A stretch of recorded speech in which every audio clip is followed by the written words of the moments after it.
우리 하나님께 큰 박수로 영광을 올려드립니다. 감사합니다. 감사합니다. 올로 목사님께서도 첫날과 오늘 또 함께해 주셔서 선배님께도 감사드리고요. 집회를 위해서 수고한 모든 성도님들 감사드립니다. 제가 초등학교 4학년 때 4학년 올라가는 3학년 겨울방학 때 아버님이 돌아가셨습니다. 제가 외아들이고 사랑을 많이 받았기 때문에 아버님 돌아가시니까 모든 것이 싫었습니다. 교회를 제가 안 나갔어요. 저희 주일학교 선생님이 저를 매주 찾아오셨어요. 근데 제가 얼마 동안 안 나갔냐면 1년 동안 안 나갔어요.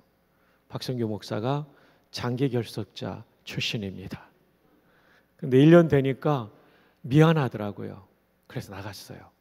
근데 그 교회를 다시 처음으로 나갈 때 망설여지더라고요.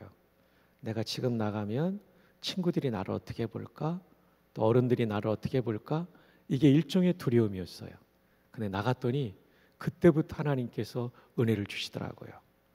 그래서 여기 지금 예배당에 나온 귀한 성도님들도 계시지만 코로나 이후에 나오지 못하는 성도님들, 그분들이 첫걸음 내딛기가 참 어렵습니다. 왜냐하면 제가 장결자 선배로서 경험을 했기 때문입니다. 그래서 그거를 우리가 도와주는 게 참 중요하죠. 저는 그 주일학교 선생님을 잊지 못해요. 그분이 없었다면 오늘의 박성규 목사는 없었던 거라고 할 수 있죠. 권사님이 제 친구 어머님이셨어요. 재작년에 돌아가셨죠.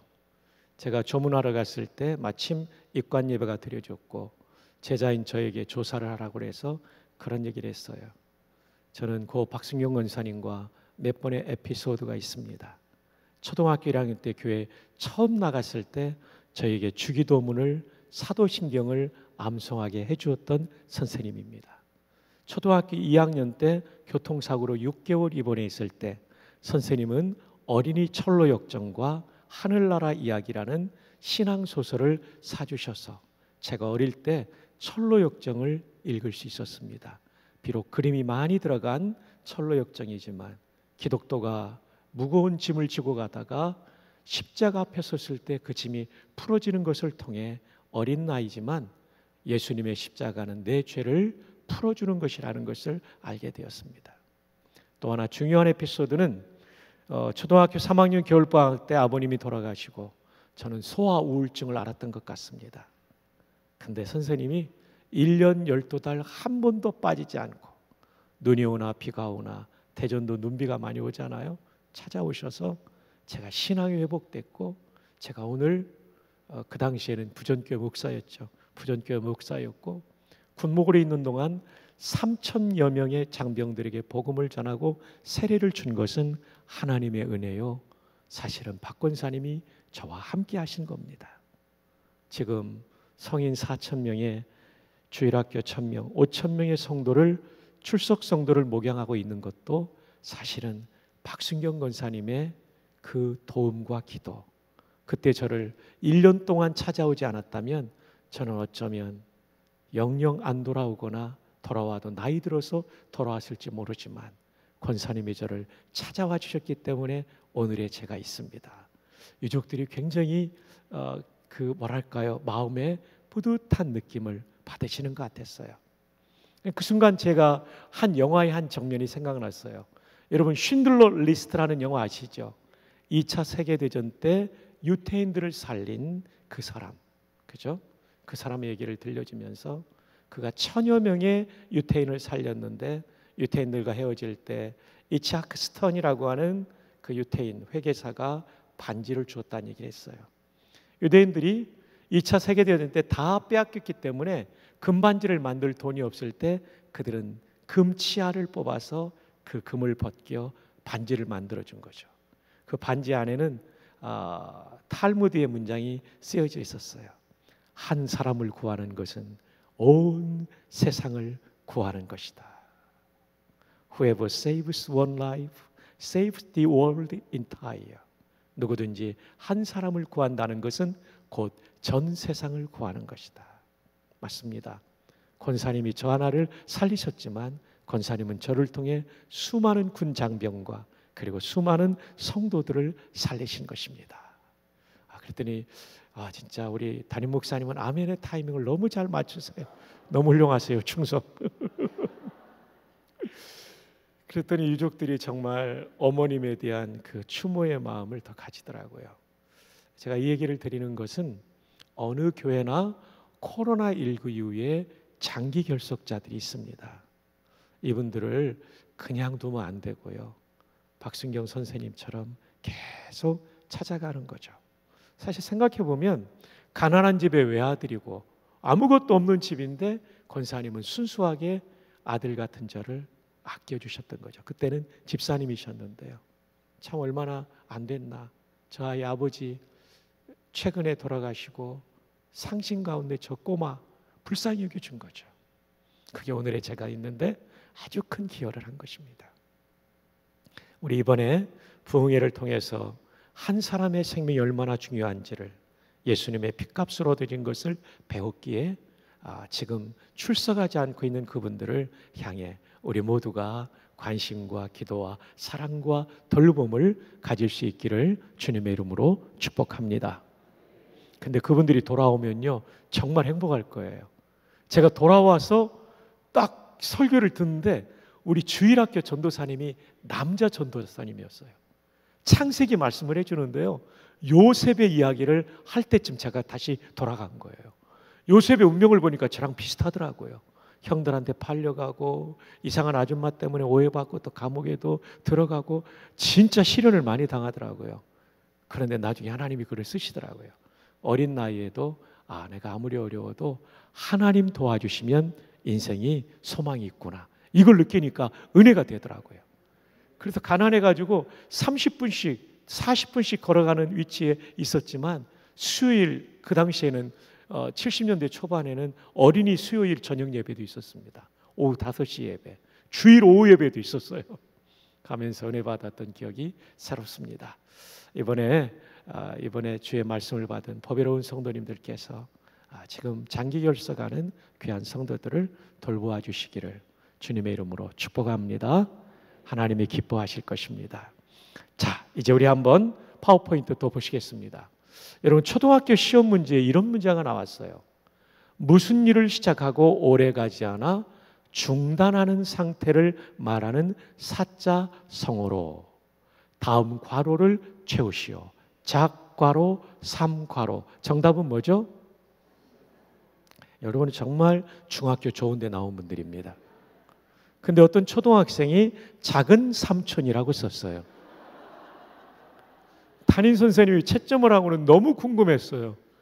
너 이거 왜 이렇게 썼냐 그랬더니, 선생님 정답 작심삼일은 친구한테 들었는데 잘 모르겠고요, 우리 작은 삼촌이 꼭 저래요. 결심하고 며칠 못 가요. 여러분, 오늘 3일차입니다. 집회하면서 결심한 게 있는데 작심삼일이 되지 않기를 주님의 이름으로 축복합니다. 가장 중요한 것은 지속 가능한 것, 그리고 지속하는 것입니다. 그럴 때 의미 있는 변화가 내 삶에, 우리 교회 안에 이루어질 것입니다. 자, 이제 우리 한번 제목을 볼까요? 주여 새날 열어주소서. 어떻게 하면 우리 인생의 새날, 우리 가정의 새날, 그리고 우리 교회의 새날이 열릴 수 있을까? 여호수아서는 새날이 열리는 성경이죠. 모세의 시대가 끝나고 여호수아의 시대가 열리는 시점이죠. 출애굽과 광야 시대가 끝나고 이제는 가나안 정복 시대가 열리는 바로 그 시점. 그래서 오늘 이 시점의 내용인 이 여호수아 1장 1절로 4절을 잘 살펴보면 우리 개인과 가정과 교회 공동체에 기가 막힌 새날이 어떻게 열릴 수 있는가, 복된 새날이 어떻게 열릴 수 있는가, 은혜로운 새날이 어떻게 열릴 수 있는가를 배우게 될 것입니다. 자, 먼저 새날은 언제 열릴까요? 첫 번째, 새날은 죽음 이후에 열립니다. 한번 따라해 볼까요? 새날은 죽음 이후에 열립니다.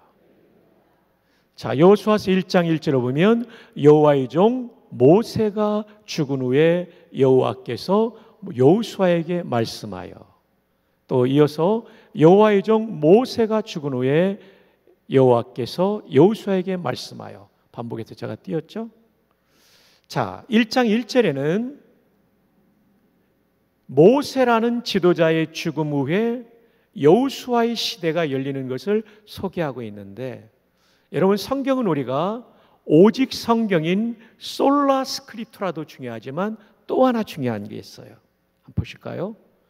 토타 스크립투라, 전체 성경.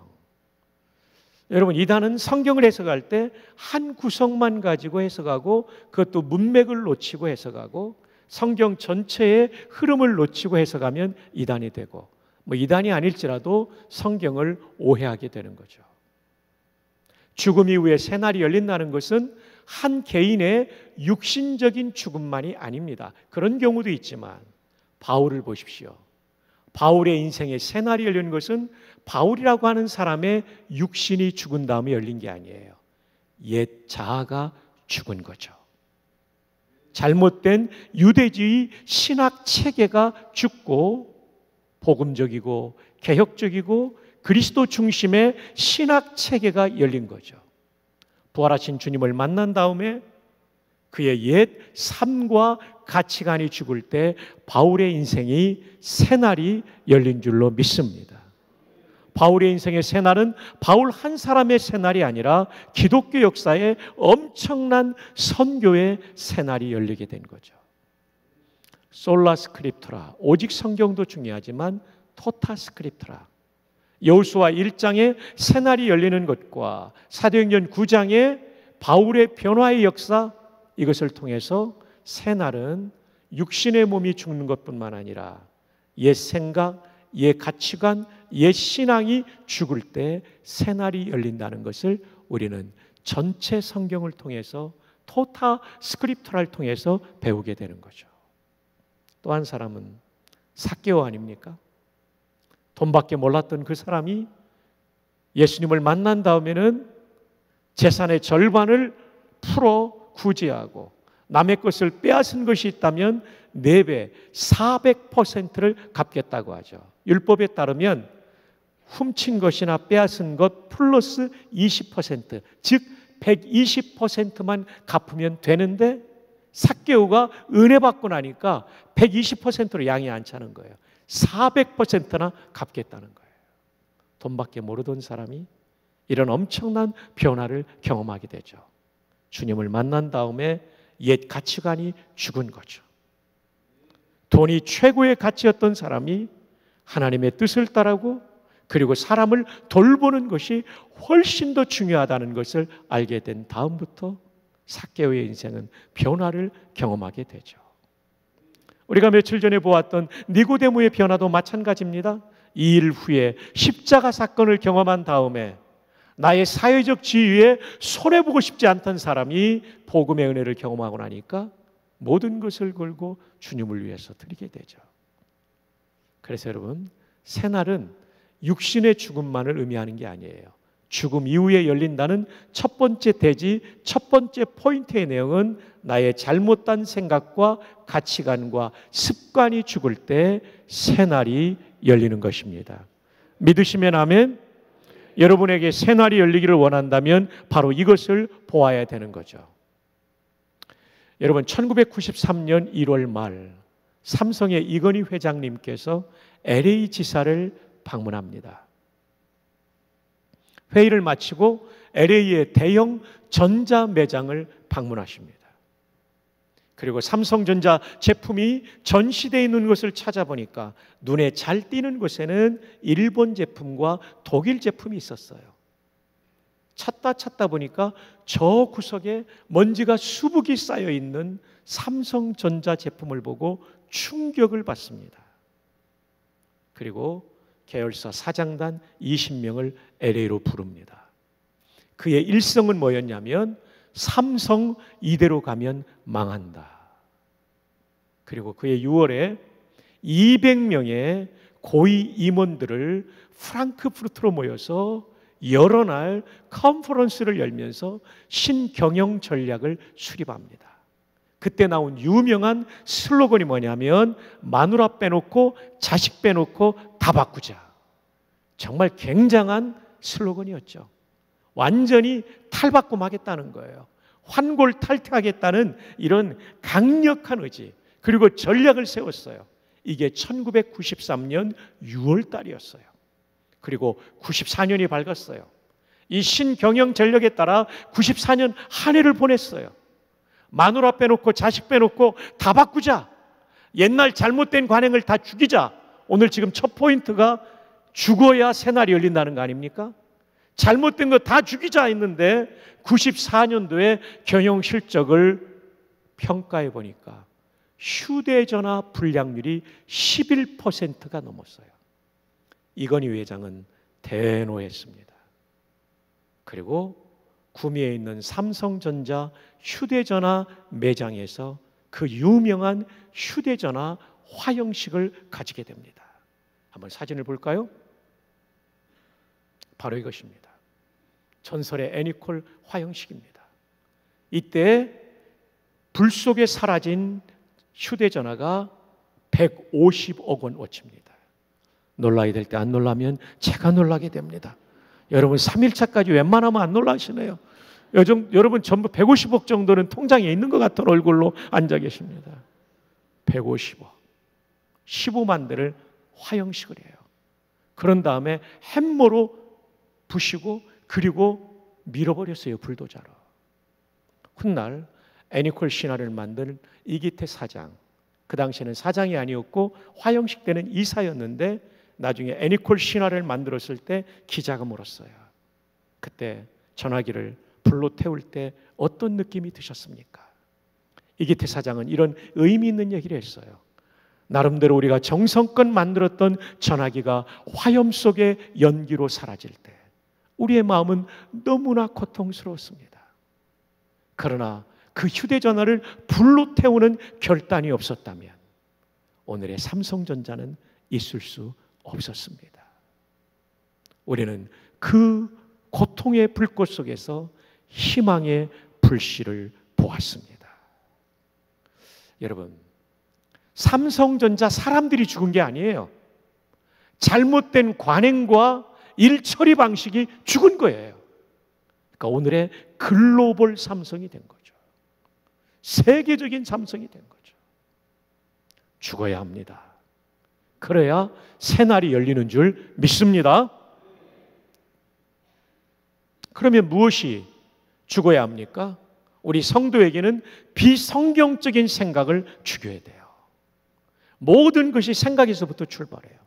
생각, 마음 관리를 못하면 생명의 근원이 이에서 나는 마음 관리를 못하면 신앙 다 무너져요. 비성경적인 생각. 요즘 어떤 분들이 마약 때문에 어려워지잖아요. 마약하고 싶은 생각, 그거부터 죽여야 되는 거예요. 마약뿐입니까? 우리를 유혹하는 수많은 문제, 생각에서부터 죽여야 되고 그 다음 말에서부터 죽여야 되고 행동화하려는 것을 죽여야 되고 이미 행동했다면 빨리 그 행동을 죽여야 돼요. 그리고 습관을 죽여야 되고 관행을 죽여야 돼요. 법이로우신 성도 여러분, 이번 집회를 통하여 성령께서 여러분에게 말씀하신 것이 있다면 비성경적이고 하나님이 기뻐하지 않는 여러분의 생각과 말과 습관과 모든 행동과 관행을 죽이실 수 있기를 주님의 이름으로 축복합니다. 여러분의 가정에서도 그리하시기를 축복합니다. 여러분의 교회에서도 그리하시기를 바랍니다. 이제까지 우리가 살아오면서 나는 과연 어떻게 살았는가? 어제 제가 아디아포라 말씀을 드렸죠. 아디아포라는 뭡니까? 본질적인 것이 아닐 때는 관용을 베푸는 거예요. 교회 안에서 시댁 같은 교회가 아니라 친정집 같은 교회가 되는 것이죠. 우리의 교회 문화 속에 혹여나 하나님께서 기뻐하지 않는 부분이 있다면 과감한 십자가에 못 박던 일이 일어나기를 주님의 이름으로 축복합니다. 죽음은 곧 변화를 의미하는데요. 로버트 하퍼라는 박사님이 쓴 논문에 이런 내용이 나와요. 변화를 거부하는 순간이 죽음이 시작되는 순간이다. 변화하지 않으면요, 죽어요. 여러분 아십니까? 여러분의 세포의 대부분은 3년 전 것이 완전히 바뀌어 있는 거예요. 여러분 세포가 3년 동안 안 바뀌었다는 얘기는 죽었다는 겁니다. 여러분 지금 살아있다는 것은 3년 전에 여러분이 아닌 거예요. 바뀌었기 때문에 살아있는 거예요. 한번 따라합시다. 바뀌어만 산다. 마누라 빼놓고, 마누라 빼놓고, 남편 빼놓고, 자식 빼놓고 다 바꿔보자. 예, 이게 죽음을 의미하는 거예요. 하나님이 기뻐하지 않는 내 개인, 우리 가정, 우리 교회, 그것을 십자가에 못 박을 때 새날이 열리게 될 줄 믿습니다. 이제까지 새날은 죽음 이후에 열린다고 했는데 비성경적인 것을 죽이는 것을 말씀드렸습니다. 그렇다면 둘째로 새날은 언제 열릴까요? 새날은 다 함께 일어날 때 열리게 됩니다. 1장 2절 한번 읽어주세요. 시작. 내 종 모세가 죽었으니 이제 너는 이 모든 백성과 더불어 일어나 이 요단을 건너. 하나님은 여호수아를 부르시면서 너 혼자 가라 하지 않습니다. 다 함께 가라고 말씀합니다. 교회의 새날이 열리는 것은 다 함께 일어나 나아가는 거죠. 역대하 20장은 유다 나라가 여호사밧 왕 때 위기를 만났습니다. 세 나라 연합군이 쳐들어온 거예요. 그래서 이 여호사밧 임금이 그런 얘기를 하잖아요. 여호와여, 이 큰 무리를 어떻게 할 줄을 알지 못하옵고 오직 주만 바라보나이다. 오직 주만 바라보나이다. 네. 주님은 오늘 새벽의 말씀처럼 여호와라는 이름의 뜻은 뭡니까? 생명을 주시는 분, 창조자, 절대적인 분, 변함없는 분, 그리고 모순이 없고 변함없고 영원히 사시는 분, 절대자이니까 무엇이든지 못하실 것이 없는 분이시죠. 그래서 오직 주 여호와만 바라본 거죠. 그리고 전국적인 기도에 영을 내렸을 때 다시 한번 성경 말씀을 볼까요? 그들이 아내와 자녀와 어린이와 더불어 여호와 앞에 섰더라. 누구 앞에 섰다고요? 여호와. 한번 따라합시다. 여호와니까 우리 그 뜻을 한번 따라합시다. 생명을 주시는 분, 창조자, 절대적인 분, 변함없는 분. 여러분, 절대적이라는 것은 누구에게도 약하지 않다는 것이에요. 무슨 문제도 해결하지 못할 문제가 없다는 거예요. 그 다음 본문을 계속 띄워놓고 저를 따라합시다. 여호와 앞에 섰다고 할 때 모순이 없이 변함이 없이 영원히 사시는 분, 이 여호와께 지금 더불어 서서 함께 일어나 기도하고 있다는 거죠. 함께 일어나는 것이 너무 중요한 겁니다. 교회가 놀라운 힘과 은혜를 경험할 때 성도들이 단합해서 함께 일어날 때죠. 여러분, 국방대학원 제가 부목사로 있을 때 김순함 교수님이라고 계셨어요. 육군사관학교를 나오신 분인데 중령으로 예편하셨어요. 이분은 영국의 박사과정 공부할 수 있도록 국비 장학생 시험에 합격했고 가게 돼 있었어요. 근데 국내에서 어떤 문제 때문에 이분의 잘못이 아니라 이분이 못 가게 됐어요. 박사과정 공부하러 가다가 못 가게 되니까 이분이 매우 서운했죠. 그리고 그때 제대해버리고 있던 재산을 다 정리해서 민간인 신분으로 런던에 가서 공부하고 박사학위를 받았어요. 근데 이분이 다시 돌아올 때 군에서는 지금은 안 그렇지만 국방대학원 교수는 현역 군인만 할 수 있었어요. 근데 이분은 이미 제대했기 때문에 들어올 수 없었던 거예요. 그런데 이 가족들이요, 초등학교 1학년 딸까지, 딸 셋, 그리고 이 안수 집사님 내외분이 런던에서 금식 기도를 했어요. 근데 기도하는데요, 어느 날 이 문권사님이 기도하는데 주야 하고 기도하는데 뒤에서 말씀하시더래요. 누군가 됐다 그러더래요. 뒤돌아보니까 아무도 없더래요. 또 간절히 금식하며 기도하는데 잠시 후에 됐다 그러더래요. 또 보니까 없어요. 그제서야 알았대요. 하나님의 음성이구나. 그런 다음에 국방대학원 원장님, 대학원장님, 별셋 장군이 런던을 방문한 거예요. 사관학교 선배인데 그분한테 가서 설명을 했대요.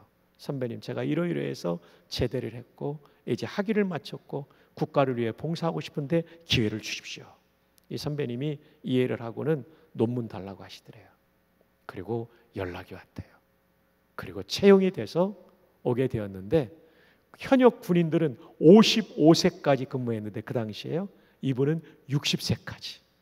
그리고 또 하나는 거기에서 오래 체류하는 동안 딸들이 옥스포드와 캠브리지를 3명이 다 나왔어요. 그리고 다국적 기업에 취직이 되고 믿음이 좋은 사람들로 자라나는 것을 제가 20, 30년 전에 보았습니다. 여러분, 여호와께 기도하면 절대적인 여호와께서 도와주시는 줄로 믿습니다. 여기에 중요한 것은 어린 딸까지 다 함께 기도했다는 거죠. 가정이든 교회든 정말 하나님께서 기뻐하시고 은혜와 복을 주시는 공동체는 다 함께 일어나 공동체를 위하여 기도하고 협력할 때 하나님께서 은혜를 주실 줄로 믿습니다. 오늘 밤에도 정말 많이 나오셨어요. 어젯밤보다 더 나오셨어요. 이렇게 다 함께 나오는 교회가 되고 다 함께 은혜 받는 교회가 될 때 하나님께서 여러분의 교회를 통하여 일하여 주실 줄로 믿습니다. 여러분, 사도행전 1장은 초대교회가 시작되기 바로 전날이에요. 직전장이에요. 예수님 승천하시면서 예루살렘을 떠나지 말고 약속하신 분을 기다리라고 그랬죠. 곧 성령을 기다리란 말이죠. 이 말씀을 받고 어떻게 했는가? 14절입니다. 여성들이 한번 읽어주세요. 시작. 여자들과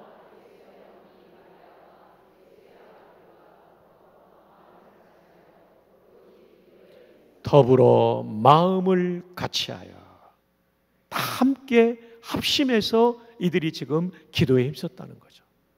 그런 다음에 성령께서 강림하시고 신약교회가 시작된 거죠. 이렇게 더불어 함께 하나님의 은혜를 기다리는 이런 공동체적인 협력, 이것이 교회의 부흥이며 또 다른 부흥을 낳게 되며 또 하나 중요한 것은 교회가 부흥되면 개인의 인생과 가정도 부흥되는 줄로 믿습니다. 너무나 중요한 거죠. 다 함께 일어나 협력하는 거죠. 여러분, 어느 교단 총회 때 있었던 일입니다.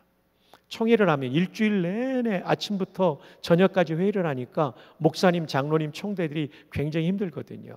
어느 교단 총회에서 회장님이 그랬대요. 우리 옆 사람에게 한우갈비로 인사합시다. 갑자기 한우갈비로 하니까 무슨 뜻인지 몰랐어요. 여러분, 한번 한우갈비 사자성어로 그 총회장님이 만든 건데요. 운을 한번 띄워주시기 바랍니다. 한 마음으로 우리가 기도하면 갈수록 비상한다. 한 마음으로 우리가 기도하면 갈수록 비상한다. 합심해서 다 함께 협력하는 것이 얼마나 중요한지를 보여주는 것이죠. 자, 이 시간 옆에 있는 분에게 하이파이브 하면서 한우갈비 한번 인사합시다. 시작. 한우갈비.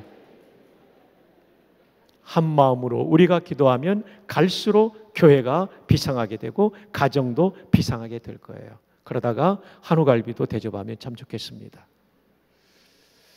시애틀 형제교회가 북미에 있는 한인교회 중에 가장 큰 교회 중에 하나입니다.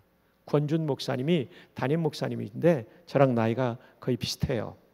그래서 제가 부전교회 목회할 때 부전교회 예배당을 지을 때 이분이 오셨어요. 수영로 교회 집회하고 난 받은 사례비를 저희 교회 건축원금을 주셨던 고마운 친구죠. 그래서 제가 이제 아침 식사를 대접하는데 식사 후에 그걸 주셨는데 식사하면서 그런 얘기를 하더라고요. 박 목사님, 요즘 제가 너무 신나요. 왜 그래요, 목사님? 그랬더니 교회에 기독교 학교를 세웠는데 초등학교 1학년부터 6학년까지 세웠는데 아이들이 한 600명 된다고 그랬나요? 굉장히 큰 학교죠. 거기에는 한국계 미국인 아이만 아니라 인도, 중국, 일본계 미국인 아이들이 다닌대요. 옛날에는 중국, 한국 애들이 수학을 잘했는데 요즘은요 인도계 아이들이 수학을 잘한답니다. 걔들은요 19단을 암송한대요. 우리는 9구단 암송하잖아요. 2는 4, 2, 4, 8 이렇게 암송하는데 얘들은 이런 걸 암송한대요. 17 곱하기 17 이게 얼마죠? 형제님 크게 보세요. 형제님 너무 고마워요. 정답이에요. 형제님 어떻게 이거 아셨어요? 19단을 외우세요? 와, 이영배 목사님 천재분이 성일교에 계시네요. 그럼 문제 하나 더 드릴게요. 19 곱하기 19. 누구십니까? 한번 손 들어보세요. 정답입니다. 우와, 천재가 남자도 있고 여자도 있네요. 성일교회 진짜 대단한 교회네요. 우와, 사실은 저 289하고 361만 외우고 저는 있는데요. 여러분은 다 외우는 것 같아요. 보니까 와, 어떻게 제가 오늘 또 5만 원짜리를 안 넣어가지고 와가지고 상을 못 드리겠네요. 첫날은 드렸는데 참 너무 고맙습니다. 귀하십니다. 우리 반주하는 형제가 우리 총신대학교 기독교교육학과 다니는데 장학생으로 다니는 너무 귀한 형제예요. 너무 귀한 형제인데 좋은 분들이 너무 많네요. 자, 그런데 말이죠. 이게 어린이들이 초등학생들이 19단을 외우니까 이게 어떻게 이 아이들이 잘하는가를 선생님들한테 연구를 시켰더니 답이 딱 하나 나왔대요. 저도 미국 살 때, 또 이 목사님들이 미국 살 때 보면 학교에서 부를 때가 많아요. 학부형들을. 보통은 아빠 아니면 엄마가 갑니다. 이민생활이 바쁘니까. 근데 인도계는 10명 정도 온대요. 엄마, 아빠, 할아버지, 할머니, 외할아버지, 외할머니, 이모, 이모부, 고모, 고모부 10명 정도가 온대요. 그렇다고 휴대전화가 울리고 있습니다. 인도계는요, 요즘 인도계는 한 아이를 위해서 집안 전체가 다 함께 올인한대요. 그게 차이래요. 크게 느꼈어요. 함께 온 가족이 합심해서 아이를 키운다는 게 얼마나 중요한지. 우리가 주일학교와 다음 세대의 청년부까지를 그 마음으로 키우는 게 중요하고요. 교회적인 어떤 과제가 있을 때 다 함께 모여서 기도하고 마음을 모으고 힘을 모으면 하나님께서 그곳에 반드시 은혜를 주실 줄로 믿습니다. 하나님께서 여호수아에게 너 혼자 가라 하지 않습니다. 더불어 일어나 함께 가자. 함께 가자. 법이로운 성도 여러분, 목사님이 깃발을 들고 앞에 나갈 때 우리 모두가 다 함께 일어나 함께 하나님이 지시하신 그곳을 향하여 나아갈 수 있기를 축복합니다. 영상으로 예배 참석하시는 여러분, 다음 주에 꼭 나오시기를 바랍니다. 아멘, 아멘. 여러분, 그 영상 속에서 받는 은혜는요, 현장 예배 은혜 10분의 1밖에 안 되는 거예요. 편리함을 떠나 은혜의 자리로 나올 수 있기를 축복합니다. 하나님께서 다시 나올 때 큰 은혜 주시고 여러분을 귀하게 쓰실 줄로 믿습니다. 자, 이제까지 새 날은 먼저 죽음 이후에 열린다. 이것은 스크립투라 토타 스크립투라로 볼 때, 전체 성경으로 볼 때 내 옛 생각과 옛 말과 행동과 습관과 관행을 죽이는 것을 의미하는 거죠. 둘째, 다 함께 일어날 때 새날이 열린다고 말씀을 드렸습니다.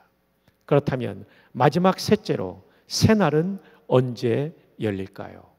새날은 우리 발로 밟아야 열립니다. 여러분, 가나안 땅의 새로운 시대가 열리기 위하여 하나님께서 아브라함 때부터 약속하셨기 때문에 아브라함이 BC 2000년경의 사람입니다. 여호수아는 BC 지금 여호수아 1장이 1400년경의 이 시대적 배경을 가지고 있습니다. 편차가 600년입니다. 600년 전에 약속했고 끊임없이 약속했던 일이기 때문에 가나안 땅에 들어가면 저절로 성을 정복한다 생각할 수 있는데 그렇지 않아요. 오늘 성경은요, 밟아야 된다라고 말합니다. 본문을 볼까요? 3절 다 함께요. 시작. 내가 모세에게 말한 바 같이 너희 발바닥으로 밟는 것은 모두 내가 너희에게 주었느니. 여러분, 발바닥으로 밟는다는 것은 이렇게 빈 땅을 걸어간다는 뜻이 아니에요. 이미 가나안 원주민들이 있어요. 그들은 현대화된 무기를 가지고 있어요. 철병거를 가지고 있어요. 그들 가운데는 안악 자손이 있어요. 안악이라는 히브리 말은 목이 길다라는 말이에요. 목이 길다는 얘기는 목뿐만 아니라 사지백차가 다 크기 때문에 거인이라는 말이에요. 한번 따라합시다. 안악은 목이 길다는 뜻이다. 예, 그것은 거인족을 뜻해요. 롱넥트라는 것이 아나크라는 히브리 말의 뜻이에요. 거인족이 기다리고 있어요. 쉬운 게 아니죠. 발바닥으로 밟는다는 얘기는 그 무서운 적들, 현대화된 무기와 맞서 싸워야 된다는 거죠. 누구를 믿고? 만군의 여호와를 믿고. 오늘 새벽의 말씀처럼. 그런데 너희들이 도전하면 그것은 모두 너희에게 줄 것이다. 아니, 주었노니 했으니까 그건 이미 준 것과 다를 바 없다라고 확정적으로 말하는 거죠. 맞습니다. 하나님께서 우리에게 주시는 것은 가만히 앉아있을 때 주시는 것이 아니라 도전할 때 주시는 겁니다. 도전할 때 맞서 싸우고, 그리고 미래를 향하여 대쉬하고 미래를 향하여 진격에 나아갈 때 주시는 거예요. 여러분, 저는 이 책을 통해서 굉장히 많은 감동을 받았어요. 링컨이 우울증 환자였어요. 이 책은 소설책이 아니에요. 약 400 몇십 페이지가 되는 두꺼운 책이고요. 이 책의 뒷부분에 보면 참고 문헌이 빽빽하게 들어가 있는 학술 서적입니다. 조슈아 울프 쉔크는 링컨이라는 영화에 고증을 해줄 만큼 뛰어난 학자입니다. 링컨의 우울증, 링컨스 멜랑콜리라는 이 책, 굉장한 책이죠. 링컨은 기질 자체가 외향적이기보다는 내향적입니다. 어릴 때 5살 난 남동생이 죽어요. 그가 우울증이 발달되는 상황을 설명드리는 거예요. 어머니가 35살이라는 젊은 나이에 돌아가세요. 링컨을 아껴주던 누나가 있었는데 결혼했는데 임신했다가 유산이 되는데 옛날이니까 유산 후유증으로 누나가 돌아갔어요. 생각해 보세요. 가까운 가족이 그렇게 많이 죽은 거예요. 링컨의 첫사랑 여인의 이름을 아십니까? 앤 루트리지라는 여인이 있어요. 이 사람을 너무 좋아했어요. 스프링필드에 살 때. 근데 앤이 병들어 죽어요. 그를 묻고 돌아오면서 비가 올 때 앤은 얼마나 추울까. 우울감에 사로잡히죠. 그리고 결혼한 다음에 아들 에드워드, 애칭 에디가 병들어 죽어요. 그는 변호사하면서 스프링필드의 숲을 들어갈 때 권총을 차고 있으면 킬링 힘셀프 할까 봐, 자기 자신을 쏴서 죽일까 봐 두려웠다고 그래요. 그의 저작전집에 불안하다는 얘기가 197회가 나옵니다. 가난했던 링컨은 함께 변호사 사무실을 쓰던 스튜어트라는 변호사가 있었는데 그는 링컨에 대하여 말하기를 대책 없는 우울증 환자 에이브는 에이브라움의 애칭이죠. 그리고 대통령이 된 다음에 아들 윌리엄, 애칭 윌리가 포테맥강에 물을 마시다가 수인성 전염병에 걸려 죽어요. 여러분, 지금은 워싱턴 DC가 너무 깨끗하고 포토맥강이 깨끗하죠. 목사님, 우리 이 목사님 그쪽에 계셨는데요, 유학 가시면서. 근데 남북전쟁 때는 거기에 오물이 다 쏟아져 내려왔대요. 대소변이. 그 물을 마시고 아들이 죽어요. 그러니까 링컨은요, 기질 자체가 외향적이지 않고 내향적이었으며 자기 주변에 사랑하는 수많은 사람이 죽었기 때문에 우울증을 앓았다고 그럽니다. 근데 여러분, 우울증을 앓던 이 링컨이 어떻게 이 우울증을 이기고 인류 역사에 길이 남는 민주주의의 횃불을 든 인물로 기억될 수 있었을까요? 이 책은 이렇게 소개합니다. 링컨이 우울증을 이긴 과정입니다. 여러분, 우울증에 들면 사람이 공포심이 생긴대요. 내 인생 여기서 끝나는 거 아니야? 또 하나는 심각한 자살 충동 때문에 자기 자신이 두려운 거예요. 링컨이 권총을 차고 숲에 들어갈 때 두려운 것처럼 이런 두려움이 있는 거죠. 또 삶의 의욕이 사라지니까 침대에서 일어나지 못하죠. 그리고 내가 해야 될 역할들을 못하기 때문에 불안하고 나 자신이 미워지는 거죠. 이 공포심이 밀려온대요. 근데 링컨의 위대한 점은요, 이 공포를 그냥 두지 않았다는 거예요. 발바닥으로 밟듯이 이 공포와 맞서 싸웠다는 것입니다. 교전을 벌였다는 거예요. 인게이지먼트. 군사용어로는 인게이지먼트가 약혼이라는 뜻도 있지만 군사적으로는 전투를 벌이다라는 뜻이에요. 교전. 맞서 싸웠어요. 이게 귀한 거예요. 발바닥으로 밟는 거예요. 도전한 거예요. 교전의 방식은 좀 이따 말씀드리는데, 이 교전을 통해서 마침내 링컨은 우울증의 공포를 초월했다. 이 얘기는 승리했다는 거예요. 중요한 얘기죠. 더 중요한 것은 그럼 어떻게 싸웠는가? 그가 우울증과 맞서 싸운 교전의 방식을 안다면 어쩌면 이 자리에도 있을 우울증을 앓고 있는 분에게 큰 도움이 되겠죠. 이 책의 326쪽에는 이런 중요한 얘기를 남겨놓고 있어요.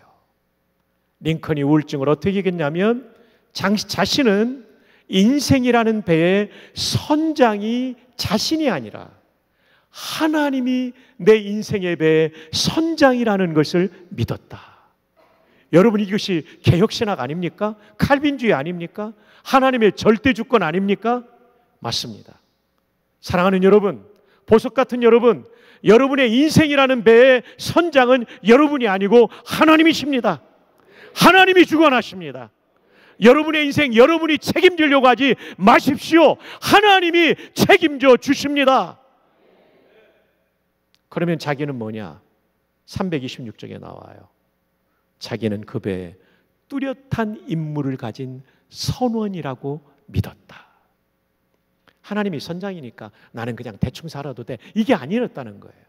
내게 선원으로 소명을 주셨다는 거죠. 링컨의 선원의 임무는 뭡니까? 미국의 민주주의 회복. 얼굴 피부색이 검다고 인간을 짐승 취급하는 비성경적인 시대의 문화에 거슬러 올라가며 이 문화를 바꾸는 소명. 그러다가 포드 극장에서 저격당해 일생을 마치기까지 그는 이 소명에 충실한 선원으로 산 것이죠. 주 안에 사랑하는 성도 여러분, 여러분의 인생이라는 배에 여러분의 선장이 아니라는 것과 여러분은 뚜렷한 임무를 가지고 이 땅에 보냄받았다는 그 선원임을 잊지 마시기를 바랍니다. 그러면 힘이 나요. 결정은 하나님이 하시고 책임은 하나님이 져주시고 나는 내가 할 역할을 하면 되는 거예요. 할렐루야! 교전의 방식 두 번째, 기도예요. 3페이지 넘어가면 329쪽에 그 내용이 나와요. 링컨은 흑인 노예들 해방을 위해서 남부군과 남군과 전쟁을 벌이죠. 링컨의 군대 북군, 그리고 남군 반대편이죠. 가장 결정적인 전투가 그 유명한 게티스버그 전투예요. 게티스버그 전투. 여기서 밀리면 북군이 무너질 수 있는 상황. 우리말로 하면 낙동강 방어선 같은 전투예요. 우울증 환자가 총사령관 대통령으로 얼마나 부담스러웠을까요? 그리고 역사를 고증해 보니까 게티스버그 전투 앞에 벌어졌던 전투가 챈슬러빌 전투예요. 링컨의 군대인 북군은 더 많은 병력을 가지고도 남군에게 패전합니다. 왜냐하면 남군에는 명장인 로버트 리 장군이 있었기 때문에. 로버트 리 장군은 더 많은 병력을 가진 북군을 우회로 기동을 해서 북군의 후미를 공격함으로써 괴멸시켰어요. 그 다음에 결정적인 게티스버그 전투를 치르게 되니 링컨 대통령은 얼마나 부담스러웠을까요? 이 전투에서 패전하면 우리 정부도 무너지는 거고 내가 꿈꾸던 세상도 이루어질 수 없는 거고 나도 죽을 수 있는 상황이라는 거죠. 근데 이 329쪽에 어떤 내용이 나오는지 아십니까? 게티스버그 전투를 앞두고 불안할 때 이 문제를 놓고 하나님 앞에 기도했습니다. 그랬더니 달콤한 위안이 내 마음속에 밀려왔습니다. 순간순간 기도로 우울증을 이긴 거죠. 한 가지 더 나옵니다. 같은 329쪽의 성경 말씀입니다. 어느 날 대통령 영부인 방을 관리하는 엘리자베스 캐클리라는 비서관이 청소를 하고 있는데 링컨 대통령이 영부인 방으로 들어왔어요. 영부인 사무실이죠. 엘리자베스 캐클리는 이런 기록을 해놓고 있어요. 얼굴은 어두웠으며 걸음은 느릿느릿했다. 그리고 큰 키의 대통령이 소파에 덜썩 앉았다. 그리고 얼굴을 감싸지고 한동안 힘들어하셨다. 그리고 하는 말이 전쟁 상황이 좋지 않아. 그리고 그는 긴 팔을 뻗어 작은 탁자에 있는 성경책을 집어들었다. 그리고 엘리자베스 캐클리는 청소를 하고 15분 후에 대통령 얼굴을 보니까 얼굴이 박혀 있는 거예요. 너무나 밝게 박혀 있는 거예요. 도대체 성경 어디를 읽어서 얼굴이 저렇게 박혀 있을까? 그래서 뒤로 돌아가 가지고 물건을 떨어뜨린 척하면서 어깨 너머 보니까 링컨 대통령이 욥기를 읽고 있었대요. 고난을 이긴 욥. 성경 말씀이 우울증 환자의 마음을 일으켜 세운 거죠. 사실 제 아내도 우울증을 앓았어요. 우울증에 정신과 의사 선생님들의 치료를 저는 필요할 때 사용할 수 있다고 보지만 제 아내는 큐티로 다 이겼어요. 우리 오 사모님이 다 아시죠? 오정수 사모님. 그래서 하나님 말씀을 보니까요, 마치 자기가 몸 밖에 있는 느낌이 들더래요. 그래서 우울증에 그 불안함과 그런 공포스러운 마음이 밀려오면 잠시 몸 밖에 나가서 자기를 객관적으로 보는 느낌이 있더래요. 아, 이거 속지 말아야지 하고 그 순간순간 대응하다 보니까 이제 완전히 이겼어요. 아마 링컨도 이러지 않았을까 싶어요. 여러분, 저는 의사 선생님들의 역할을 부인하지는 않습니다만은 그러나 하나님께서 이렇게 링컨을 도와주듯 우리를 도와주실 수 있는 것입니다. 여러분에게 밀려오는 공포심을 방치하지 마십시오. 내버려 두지 마십시오. 교전을 벌이십시오. 맞서 싸우십시오. 무엇으로 맞서 싸우냐면 내 인생이라는 배의 선장은 하나님이시다. 여호와이시다. 여호와께서 책임져 주실 것이다. 아멘. 그리고 나는 내 임무를 감당하는 거예요. 두 번째로는 기도하는 거예요. 기도하러 들어올 때는 너무나도 무겁고 절망적인 마음을 가지고 들어왔을지라도 진정으로 기도하고 하나님의 임재를 경험하고 나갈 때는 우리 마음속에 평화가 내려올 줄 믿습니다.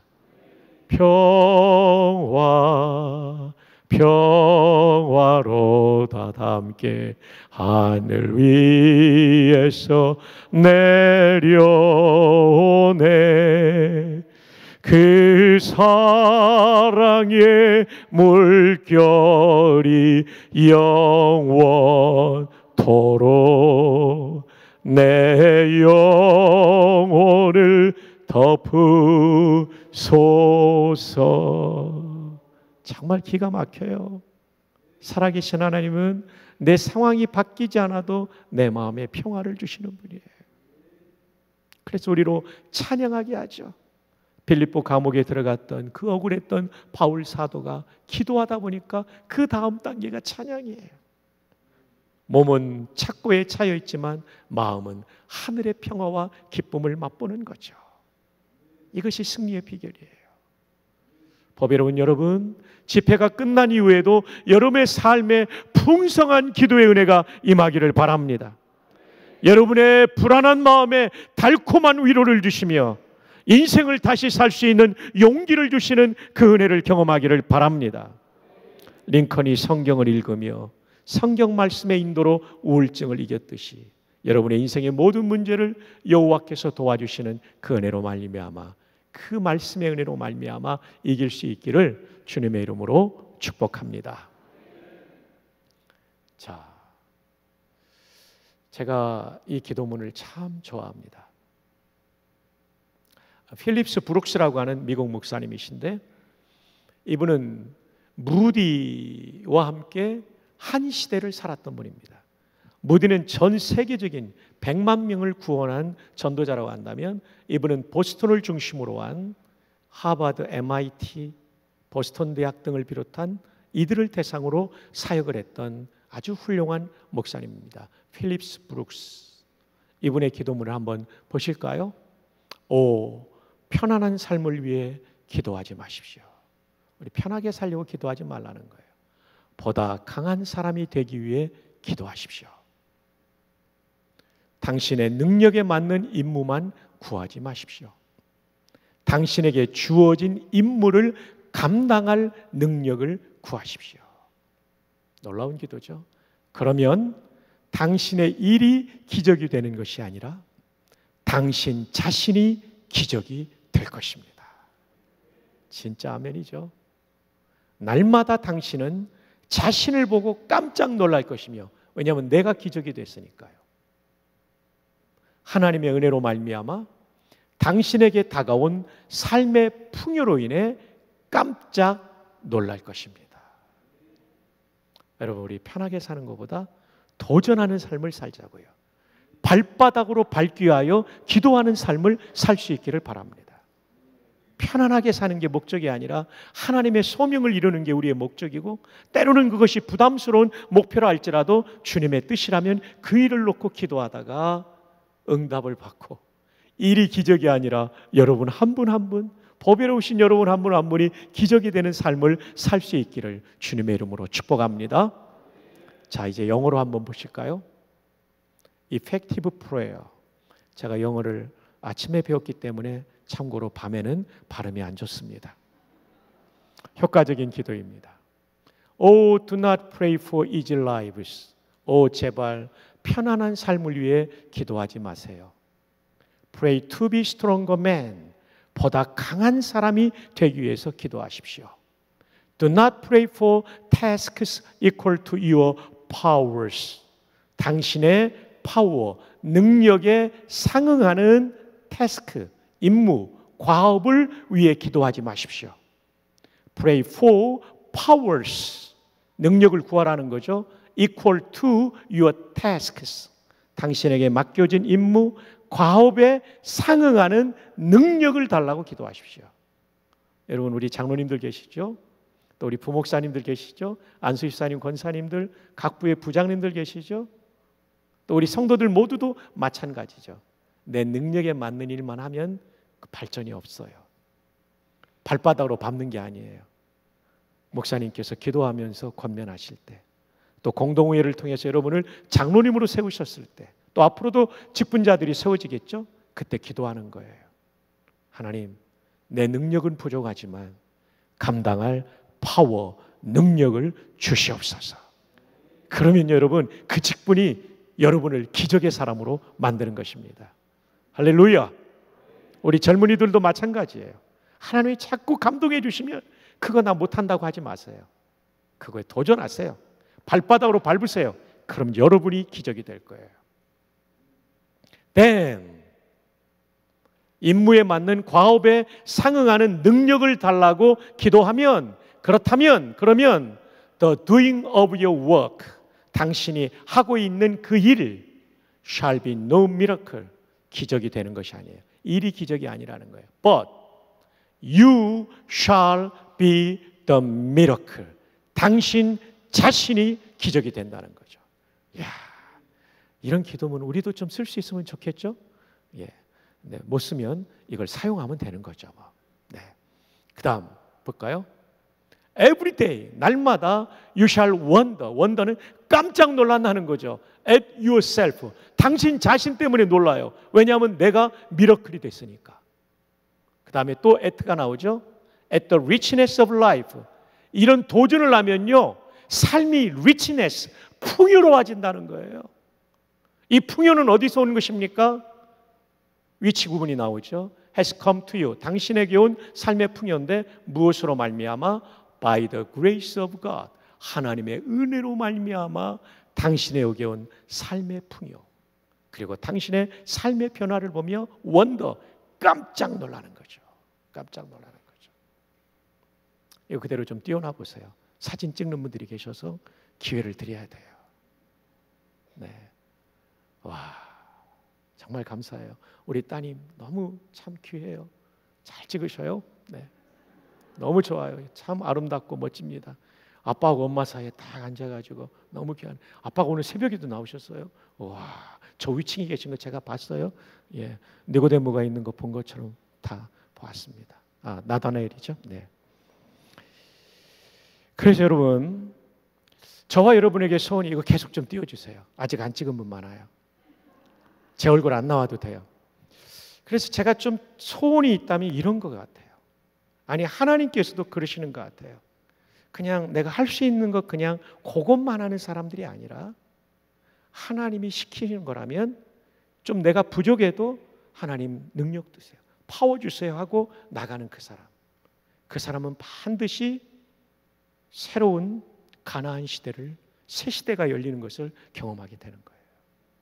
특별히 귀하신 젊은이 여러분들, 여러분의 인생을 제한하지 마십시오. 하나님은 무한하십니다.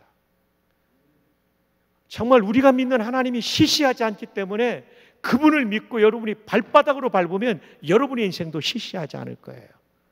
너무 중요한 말이니까 따라합시다. 우리가 믿는 하나님이, 이제 끝나가니까 세게 합시다. 힘있게 합시다. 우리가 믿는 하나님이 시시하지 않기 때문에 하나님의 감동에 따라 순종하고 도전하면 우리의 인생도 시시하지 않을 것이다. 할렐루야. 자, 우리 전우자회 하이파이브 합시다. 도전합시다. 도전합시다. 발바닥으로 밟읍시다. 맞서 싸웁시다. 도전합시다. 우리 형제님, 반주하신 형제님 이름이 어떻게 돼요? 방정민. 반달할 때 반정민 형제 도전합시다. 예, 한번 따라합시다. 아자아자 화이팅. 좋아요. 예, 우리 모두 합시다. 아자아자 화이팅. 시작. 아자아자 화이팅. 도전합시다. 성령 안에서 도전하는 거예요, 자매님. 정말 하나님께서 기가 막힌 새날을 열어주시게 될 것입니다. 여러분의 일이 기적이 아니라 여러분 자신이 기적이 되는 역사가 앞으로 계속 우리 성일교회를 통하여 일어나기를 축복합니다. 교회의 역사가, 우리 원로 목사님 때도 너무 좋은 교회고 그때도 제가 부흥에 인도했는데 이번에 다른 본문으로 말씀을 전했습니다마는 여러분, 여러분의 교회에 새날이 열리기를 주님의 이름으로 축복합니다. 자, 이제 마지막 날은 좀 짧게 마치려고 합니다. 오늘 말씀의 제목이 주여 새날 열어주소서. 어떻게 새날이 열립니까? 죽음 이후에 열려요. 그래서 이번 부흥회를 통하여 성령께서 옳지 않다라고 지적하며 감동하신 내용이 있다면 그 모든 생각과 말과 행동과 습관을 십자가에 못 박기를 주님의 이름으로 축복합니다. 축복합니다. 축복합니다. 한번 따라합시다. 잘못된 것을 십자가에 못 박자. 옆에 있는 분에게 하이파이브 합니다. 못 박자. 할렐루야. 이제 두 번째입니다. 새날은 다 함께 일어날 때 열립니다. 가정도, 교회가, 가족 식구들이 다 함께, 김수나 만수 집사님 가족처럼 다 함께 기도하는 거, 이렇게 셋이 다 나오는 거, 다 함께, 성도들도 다 함께. 그 갈수록 많이 나오네요. 오늘 제일 많이 나왔어요, 담임 목사님. 제가 어림짐작으로 볼 때 다 함께 일어나는 거. 그래서 우리 집회가 있거나 특세가 있거나 어떤 사역이 있으면 우리가 다 함께 일어나서 기도하고 우리가 함께 일하는 거죠. 한우갈비, 한 마음으로 우리가 기도하면 갈수록 비상한다. 다 함께, 다 함께, 예, 다 함께 일어나는 이 팀워크가 중요합니다. 마지막 세 번째, 도전해야 됩니다. 발로 밟아야 새 시대가 열리는 거예요. 여리고를 돌 때 나타나는 거죠. 그 말씀대로 순종하지 않아서 아이성에서 패배했지만 말씀 따라 또 가는 거죠. 헤브론을 향해 85세의 미스터 갈랍이 갑니다. 85세 우리 어르신들 한번 손 들어보세요. 85세 이상 어르신들, 85세 이상 어르신들. 그럼 80 이상 어르신들 손 들어보세요. 아, 아직도 청년입니다. 다 얼굴들이 얼마나 젊으신지 몰라요. 갈렙은 85세에 안악자손이 있는 거인족이 있는 헤브론을 공격하잖아요. 산성이고 철병가가 있을지라도 여호와께서 나와 함께 하시면 내가 저 성을 취하리로다. 그리고 이 성을 취하잖아요. 발바닥으로 밟는 거예요. 발로 밟아야 돼요. 어르신으로부터 젊은이까지 어린이까지 모두가 하나님이 주신 소명을 향하여 발로 밟는 도전하는 교회 되기를 바랍니다. 우울증에도 도전하기를 바랍니다. 그래서 이기기를 바랍니다. 여러분의 인생에 새날이 열리고 가정의 새날이 열리고 교회의 새날이 열리게 될 줄 믿습니다.